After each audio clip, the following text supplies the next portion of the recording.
Hey everyone, so this is a new series we're starting in Snapshot called FAIL, and it stands for First Attempt in Learning, right? Because we all hate failing, but we all do it, right? Like we all kind of like mess up at something, and sometimes we either decide to keep going and keep pushing through it and try and learn from it so we can reach whatever goal it was we're trying, or we just completely give up, right? If you're a musician, you've failed every time almost you play a new song, right? Like you kind of mess up, you make some mistakes, you don't do something exactly perfect, right? But you don't just give up and throw it away and throw your instrument in the garbage, right? Like you keep trying until you can do it. Same thing if you're in a sport, you have a goal, and if you don't reach it the first time, you don't just stop, right? Like you find different ways to train and different ways to get you to that goal that you're having. So a quote that we have here from Winston Churchill says, "Success is not final and failure is not fatal. It is the courage to continue that counts." He's saying don't get a big head when you win, when you succeed, but also don't think it's the end of the world when you make a mistake. He says, continue. The courage to continue is what counts. Keep pushing through, and you will achieve, right? We read a Bible verse too from 1 Corinthians chapter 13, verse 11. And it's Paul talking, and he says, when I was a child, I spoke and thought and reasoned as a child, but when I grew up, I put away childish things. Here he's talking about becoming a grown-up in the fact of taking on responsibility, right? Like you kind of know, like, right, like you don't carry around your blankie that you had when you were a little kid. No, hopefully none of you still use pacifiers to like calm you down, right? Like when you get older, you kind of put some things away and you take on more responsibility, and that's what Paul is talking about here.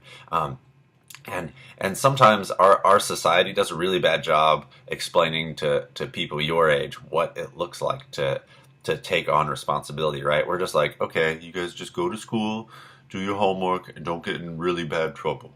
Like that's all we ask of you sometimes, I think, as a society collectively. Now, I know your parents have different expectations for you, and I certainly have different expectations for you, but, right, like as a society as a whole, that's kind of where we are with young people, and it's really sad because you guys can do amazing things, and we don't give you the chance to do them, to live into these big responsibilities. So Paul here is saying, seek some chances out. Like don't just stay a child because people let you stay a child, right? He's like, look for responsibility, and I encourage you guys to do that. Find places where you see something going on and you need to step up your game, or you see something that's an injustice and no one's talking about it and no one's standing up for it. Take responsibility for it, right? If you see at school people are terrible at leaving their trash, and the poor like old lady that has to come around and pick up and put the trash in the thing, like help her out. Right, take some responsibility for something and help somebody out. It'll be an amazing thing, and that lady will love you, and it'll be awesome. Anyway, so we also looked at 1 Timothy chapter 4. Again, Paul's writing, but he's writing to a young man named Timothy.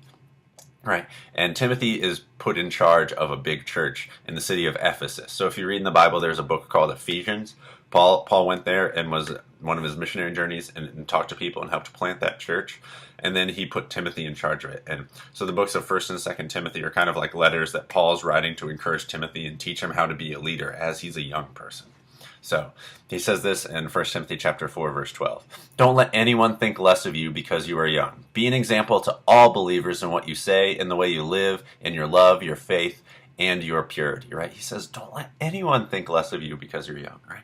A lot of times people might shrug you off and say, oh, you can't do that because you're too young. Don't listen to them, please.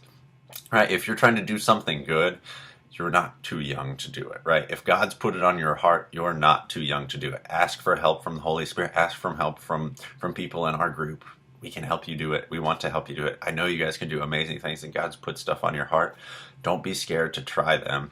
And even if we stumble a little bit at the beginning, you can do things. You can do amazing things for God's kingdom, right? You can talk to people. You can start a program that might help people. You can help tutor a kid. You can do awesome stuff, right? So don't live into the low expectations, right? We talked about a class there were two classes, and one class they both had the exact same test scores. And then at the beginning of the next year, they told one teacher, hey, this class over here, they're super amazing. They're smart.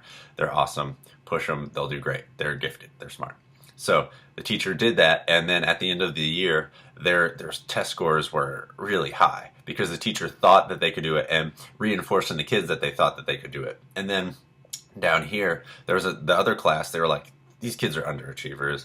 They're not really that bright, right? So the teacher lived into that expectations, and the kids lived into that expectation because that's what they heard reinforced from the teacher. So by the end of the year, their scores were down here, and the other class who they thought was exceptional was up here, right? Like, that's kind of how it works, right? Expectations are these powerful things. And if you have low expectations of yourself and what you can do or what God can do through you, that has power and it will affect you. But if you believe that God can do amazing, miraculous things through you, then he can, right? Henry Ford, the guy who, Ford Motor Company helped bring the assembly line to America, he has this amazing quote I love. Whether you think you can or you think you can't, you're right.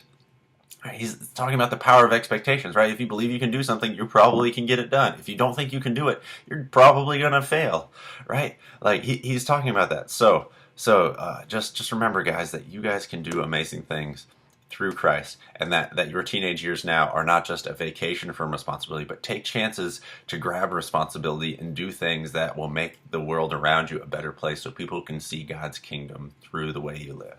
Love you guys. God bless.